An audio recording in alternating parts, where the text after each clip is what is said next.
So yun, good day mga kapirata. Bali ngayon, pauwi na tayo ng Quezon City. Doon muna tayo. Ako, umulan na. Matitigilan kaya ako. Shit.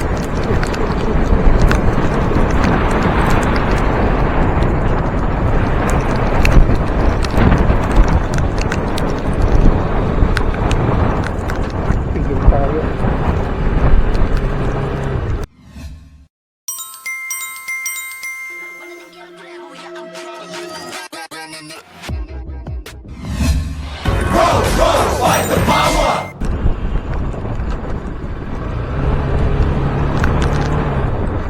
Umulan kailan nag-vlog tayo.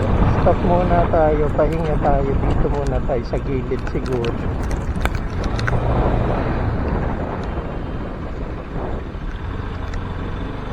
Saan kaya tayo? Umuulan eh. Hindi waterproof tong natin eh. Camera eh. Oh.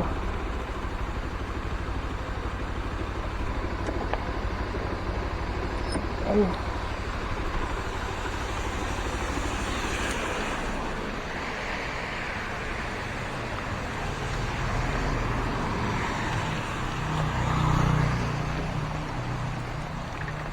Shit.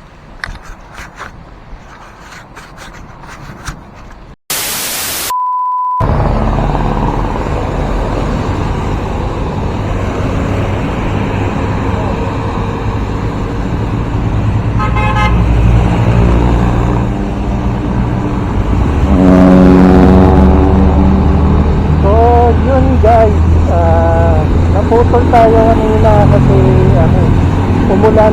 Hindi ko dala yung waterproof face ko, kaya kailangan kong i-cut yung video. Pero ngayon tuloy na tayo, hindi na naman na umuulan. Ayun nga lang, syempre basa pa rin yung kalsada eh. So yun nga, yung topic natin ngayon is Siana. Bali, nasa na nga ba tayo? Sige, simulan na lang ulit natin kasi parang wala pa naman yata tayo nasasabi kanina. So yun, good day nga pala mga kapirata. Bali ngayon, pauwi tayo. So yun nga, sino nga ba si Yana? Si Yana yung motovlogger na nag-viral nitong mga nakarang araw. Pero siyempre hindi siya nag-viral sa magandang paraan. Nag-viral siya kasi nag-road rage siya dito sa lugar ng Sambales. And siyempre pag mga ganun chismis, mabibili sa mga tao, yung mga nakabangka agad. And siyempre tayo, chismoso rin tayo eh. Kaya siyempre i-content din natin siya. Ano ba yung mga naging kamalian niya, saka yung mga naging representation ng mga ginawa niya. So ayun nga, hindi ko naman talaga kilala to si Yana. Bali pinost lang kasi to ni Boss Reed, si Reed Motovlog. Pinost niya to kasi na ayun nga, nag-viral nga eh.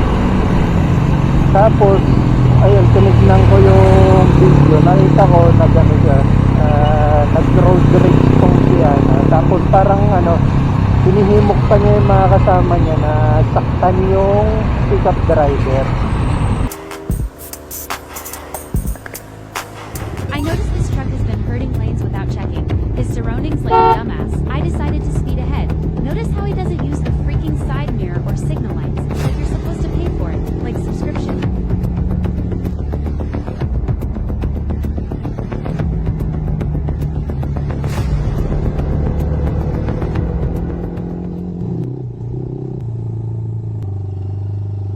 Kamusta? All good. Super good. Super good naman. Ayan na, pick up! Sapakin natin.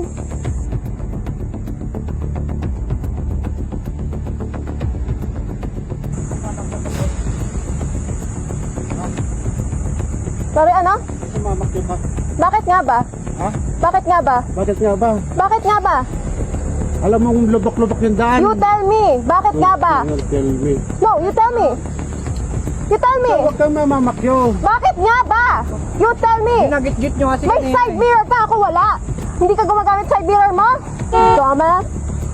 Huwag ka doon na. Ikaw ang wag ganon. You use your side mirror. Bitches. Nagmotastik ko nila. Kung ganyang kata, sira ulo. Wala. Pwede mo nga yung fucking plate number yan. Sorry po. Mayos ka. Paragin ko yung pangit mong pick-up. Bitches. Ano mo, bababaan mo pa ako ga... hindi niya alam ba? Oo! Papagaganunin, tarantado. So yung ano, naging issue ko doon sa video na yun, ano kasi, parang sinasabihin niya na gamitin daw yung side mirror ng pickup na palagi. Kasi nga, ano, parang subscription nga daw yun. So may mo siyang gamitin para matuloy mo. Ayun yung dating sa akin. Pero siya nga, wala siyang side mirror doon sa motor niya. Oo, naintindihan natin, pang-enduro yung motor niya na eh. Pero ano ba yun, parang ano ba yung tawag natin dito, parang excuse ba yun, parang hindi ka mag-side mirror. Siyempre hindi. Pwede mo naman tanggalin yung ano mo, yung side mirror mo kung nandun ka na sa ano, sa track. Pero hanggat wala ka doon, dapat nakakabit yan. So yun lang yung ano, naging issue. Tapos siyempre yung ano, yung parang naghihimok siya ng ano, violence doon sa mga kasama niya. Parang sinabi niya sa pakin natin. And siyempre yung ano pa, yung pinakyo niya yung driver nung pickup.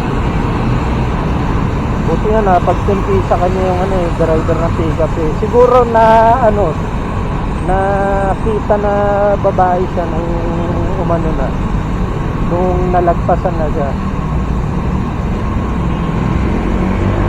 So yun lang, ay nung nalagpasan, nung ano, nung kinumpronta na pala siya, sorry. So yun lang naman yung ano, yung mga napansin. Tapos syempre napansin din natin, kaysa maging ano siya, parang magano sa pagkakamali niya, abuin yung pagkakamali niya, parang matapang pa siya, kaya lalo nagalit yung mga tao sa kanya. So parang ang nangyari,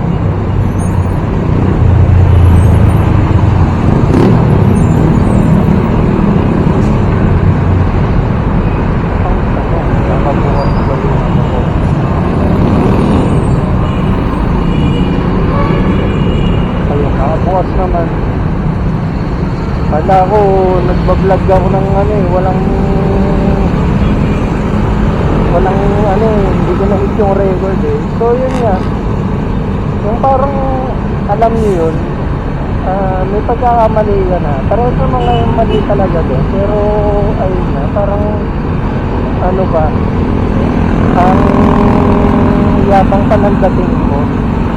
Tapos yung pinakamalupit pa doon, kung hindi nyo daw naintindihan yung ginagawa niya, wala kayong ano, kung hindi daw naintindihan ng mga followers niya yung ginagawa niya, ibig sabihin wala daw silang common sense, which is siya nga yung walang common sense doon sa ginawa niya. Sa nakita mo naman, o-overtake, hindi naman lang bumusin na para ma-alert yung driver. Saka lumakas yun eh.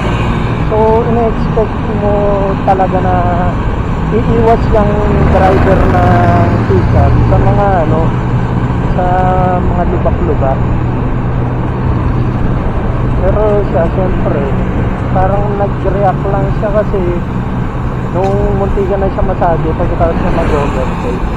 Pero siguro, tingin ko doon, kung hindi naman siya nag-ano doon, kung hindi naman siya overtake, or kung nag-overtake man siya, pero nag-signal siya or bumusina, malalaman naman siguro ng driver yun, iwasan naman siya. Siyempre, sino nga naman bang gusto maka-aksidente ng ano, ng kapwa natin. Mahal din magbayad ng ano ng areglo. So, siyempre, pag sinasuwang ka ng aksidente mo, mas mahirap yun. So, yun lang naman yung ano, yung post. Tapos, meron pang naging update dito. Si, ano, habang ginagawa tong video na to, si Yana pala, nag-apologize na dun sa, ano, pick-up driver. Pero, parang hindi yata tinanggap yung apology niya. Kasi nga, grabe yung ano talagang parang doon sa mga post niya doon sa video, parang ang taas pa ng ano niya tingin niya sa sarili niya Kaya siguro, itong ano, driver ng pickup, updated din sa kanya, siyempre, ginawa siyang content para naman niya matuto naman. Kaya tinuloy niya, parang ang balita, tinuloy yung kaso at hindi tinanggap yung apology. Pero ito siya nag-ano to nag-public apology siya. Ito na, medyo tapos na kami magsabunan. Hindi ka na? Well, haharapin natin talaga. Ganun yun. Hindi kami konsentidor, pero we correct in private. Siyempre, kailangan nyo malaman na ginagawa naman namin yung mga tama at the best na paraan paano manghingi ng sorry. So, tinuro na namin kay Yana kung ano yung mga mali. Hindi kami nagkukonsinte. Hindi lang namin yan ginagawa in public. So, tignan natin. Punta natin. Hanapin muna namin. Yan. So, ano, punta na natin ha. Okay ka na ba? Tanggap mo na? Ha? Okay, that's good. Pupuntahan na namin. Yan, dito na kami sa work area ni Mang Jimmy. Hopefully maabutan naman siya. Hintayin na lang daw. Pasensya na po talaga. Pero, ayun, gusto ko kasi personal manghingi ng pasensya si Yana.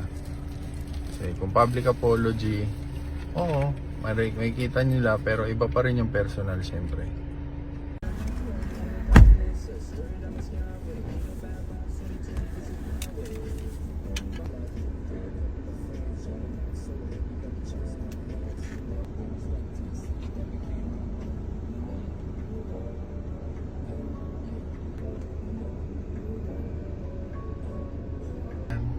O'clock.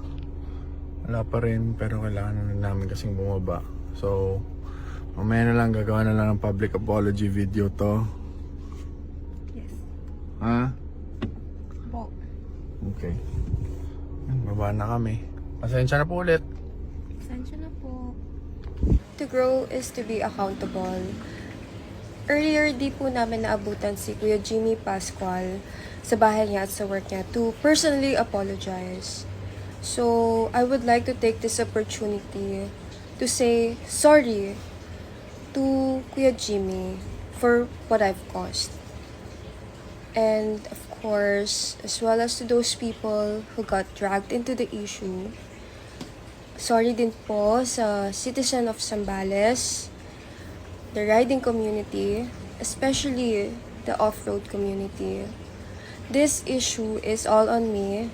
I'm still learning. This one especially the hard way. I promise to be more patient next time, especially on the road. And I'll listen to my ates and kuyas more. Na-feel ko na po yung mundong maraming galit and ayoko na pong maulit po yun. Again, sorry po at pasensya po ulit. Maraming salamat po. Doon sa public apology niya, ano, ito lang personal, ano ko, personal lang to. Tingin ko talaga hindi siya sincere doon sa public apology niya. Parang ginagawa lang ito para ma-save yung ano niya, yung image niya. Eh, in the first place, ano naman, wala naman sana magsira image kung hindi siya doon, kung hindi niya ginanon yung mga followers niya, kung hindi pa siya nagmatapang. Tapos etong ano na to, talagang nag-viral na tong ano na to eh, yung yan eh, kasi kahit sino kilala siya eh. Lahat ginawan siya ng content eh. La Boss Rit, si Boss Parak, si La Boss Rit sa Boss Parak, para nag-ano lang eh, nag-segway lang. Hindi naman talaga nila kinontent si Yana. Pero yun nga, napansin na siya ng mga ano, itong mga taon to eh. Tapos bukod pa doon, napansin na rin siya ni Colonel Busita saka ni Senator JB. Eh syempre nakakano yun, nakaka-iya yun. Eto si Colonel Busita, parang ayun nga, pinayuhan siya pati si Sir JB. Senator ba? Senator yata ngayon si sorry hindi ko alam eh. So yun nga, parang inanohan siya, pinayuhan siya. And syempre ayun, parang nag-post sila ng kanya-kanya nilang statement sa sitwasyon na to. Pero ang pinakamalupit talaga, ang unang nag-expose sa kanya ay si Pagagago WhatsApp man, ang the biggest. Ayun, ginawa niya ng content yun. Doon talaga lumobo yung yung issue. Hindi naman si MG yung yung pinaka naging reason kung bakit lumobo. Pero syempre, ayun nga, dahil tunog na yung issue, ginawan talaga niya ng content. And kahapon para may part 2, hindi ko alam kung magkaka-part 3 ngayon yung issue ay yung kay Makagago.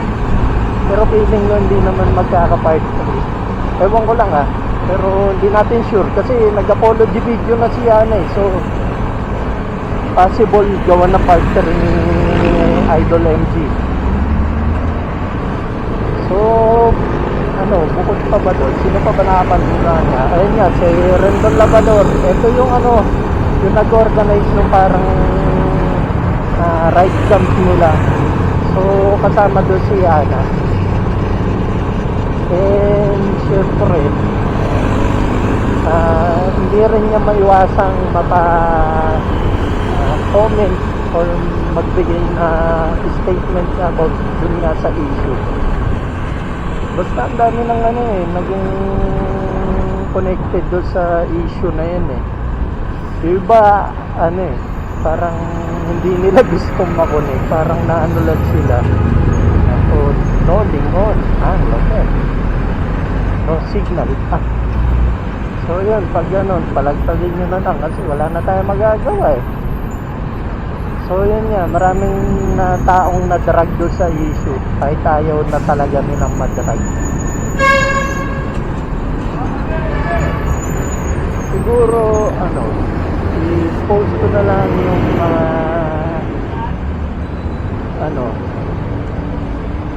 yung video nung viral story, pati yung mga screenshot na naipong ko.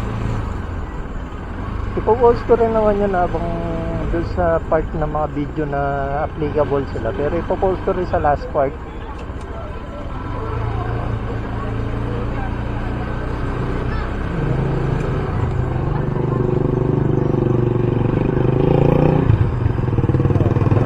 Talaga dito.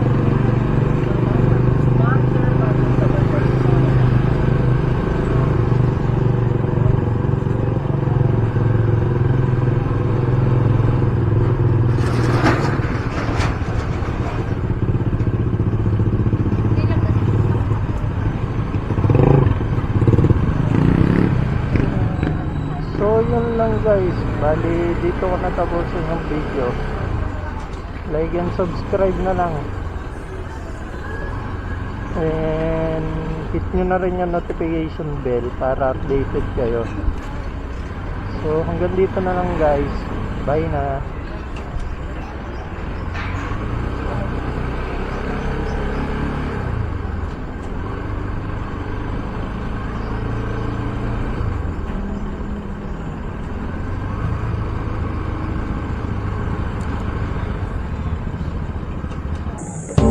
Alam mo, lubak-lubak yung daan. You tell me, bakit nga ba? Huwag kang mamamakyo. Bakit nga ba?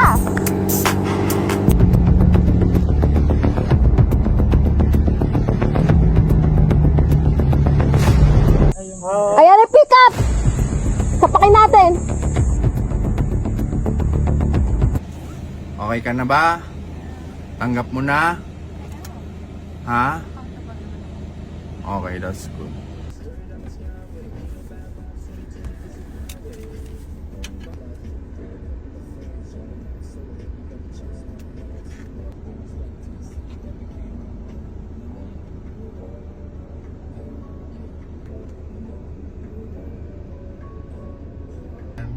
Pasensya na po.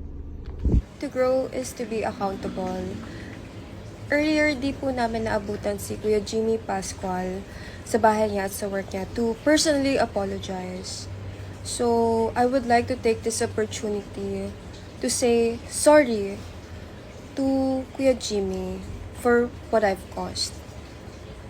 And of course, as well as to those people who got dragged into the issue. Sorry din po sa citizen of Zambales, the riding community, especially the off-road community. This issue is all on me. I'm still learning. This one especially the hard way. I promise to be more patient next time, especially on the road. And I'll listen to my ates and kuyas more. Na-feel ko na po yung mundong maraming galit and ayoko na pong maulit po yun. Again, sorry po at pasensya po ulit. Maraming salamat po.